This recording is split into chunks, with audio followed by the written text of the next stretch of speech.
বিধায়ক, ঠিক আছে, আমাদিকে না শাড়ি, না তিরপল, না বাচ্চাদের ড্রেস, না জুতো, না মশারি, কিছু আমাদিকে দেয়নি। সবই কিছু, তিরপাল, শাড়ি, পুজোর জিনিস, তারপরে চাল, বাচ্চা ড্রেস, জুতো, মশারি, আমরা কোনোদিনও কিছু পাই নাই। আমরা একটা তিরপালের জন্য পঞ্চায়েতে সকালে 10টা পর্যন্ত বসে থাকতাম, বলতাম তিরপাল আছে। প্রাক্তন তৃণমূল বিধায়কের গোডাউন থেকে সরকারি ত্রাণ সামগ্রী উদ্ধারের অভিযোগ, উত্তেজনা বাঁকুড়ায়। পশ্চিম বর্ধমান জেলার বাঁকুড়াখোলা এলাকায় শুক্রবার একটি গোডাউন থেকে বিপুল পরিমাণ সরকারি ত্রাণ সামগ্রী উদ্ধারের অভিযোগকে কেন্দ্র করে ব্যাপক চাঞ্চল্যের সৃষ্টি হয়।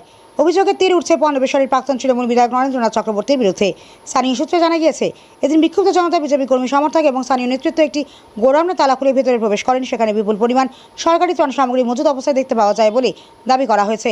অভিযোগ, গরিব মানুষের জন্য বরাদ্দ শাড়ি, কাপড়, মশারি সহ বিভিন্ন ত্রাণ সামগ্রী এবং সরকারি স্কুলের ছাত্রছাত্রীদের পোশাক ওই গোডাউনে রাখা ছিল।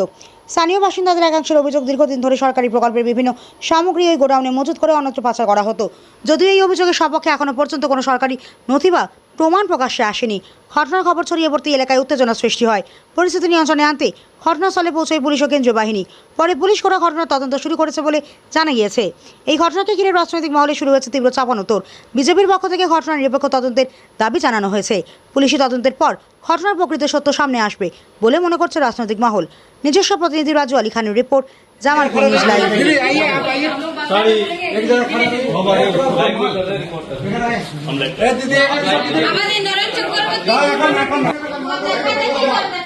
इधर इधर अंदर अंदर आइए।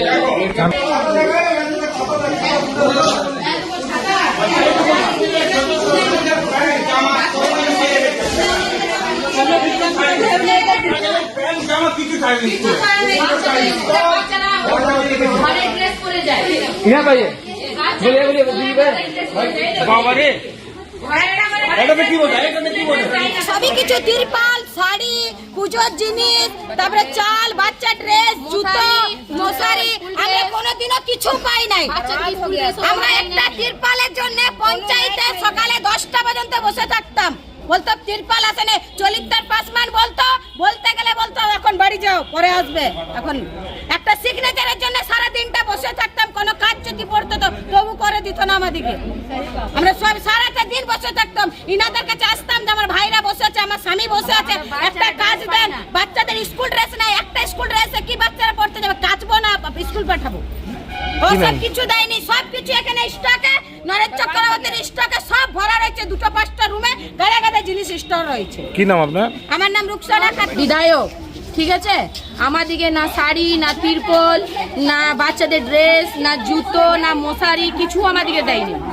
বাস, ঠিক আছে, আমরা কিছু পাই না। এটার আমাদের ন্যায্য ফাইসালা চাই। কি নাম আপনার? হ্যাঁ, আমার নাম জুহি খাতুন। এটা এখানে যত জিনিসপত্র ছিল এটা কি সরকারি জিনিস? হ্যাঁ, সব সরকারি জিনিসপত্র।